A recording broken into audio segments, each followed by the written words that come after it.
Lamig. Aga ko muna sa bahay mga kosa. So lang ngayong araw to sa kakapot. Tinatamad ako gumawa ng content. Dinidocument ko lang yung sarili ko na minsan tinatamad din talaga ako. Ito, break time ko ngayon eh. Kukwento lang ako para everyday may ups and downs ka rin sa paggawa eh. Hindi naman laging okay na okay yung makukuha mo eh. Siguro ito yung lazy day. Ewan ko. Tingnan natin kung may mangyayari mami. Pero shoutout sa'yo, Tol Ronnie. Salamat sa panonood at pagsuporta ng tunay. Galing kasi alam ko nanonood siya kasi may mga part ng video na bandang gitna pa yon. Tapos sinabi niya, tulad nung kumakain ako sa loob ng CR. Thank you. So siya mga kosa, no?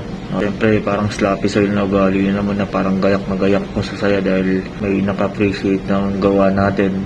Kaya salamat talaga doon. Talagang napasaya yung puso ko. Parang nainganyo talaga ako na mag-create pa ng content daily o maggawa ng documentation kung anong kinaharap namin araw-araw. Kung di ako nag-document daily, siguro hindi ko masasabi na may naka-appreciate sa akin, sa atin o sa gawa natin. At ganun din na ang sarap sa pakiramdam talaga na may nag-appreciate sa mga gawa mo. Binigyan ako ng apoy ulit na gumawa ng video araw-araw. Salamat talaga din sa mga nanonood kahit hindi pa kayo ganun karami. Grabe, sobrang na-appreciate ko kayo. Sobrang salamat sa suporta ang tungay talaga. Alam niyo naman kung sino-sino kayo. Siyempre hindi naman kayo ganun kadaming suporta.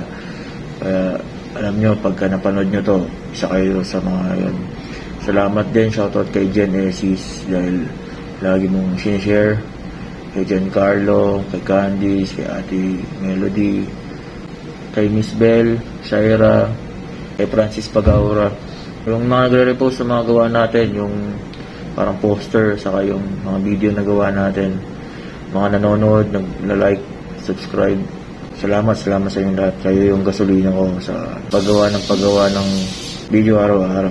Siguro boring yung video sa araw na to, pero isa to sa parang masaya ako kasi galing talaga. Ang ganda rin minsan maglakad pa uwi kasi ganito yung view. Namaya may mas magandang view pa dyan.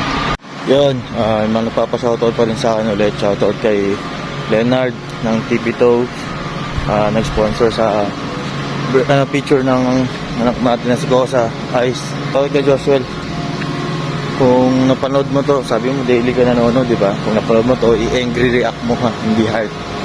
Kung kailan ka nawawala ng lakas ng loob o ng creativity para gumawa at mag-produce, doon pa may magniningas ulit ng apoy mo. Sayang di kita, pero ang ganda dito sa lugar na to dyan. Pagka medyo maaaraw, kitang-kita yung bundok. Kaya may tsura ng airport pag pauwi ako ng hapon. Bago ko tapusin tong video na to, malaking pasasalamat ko kay Utol, kuya ko Marvin. Alam mo na yun.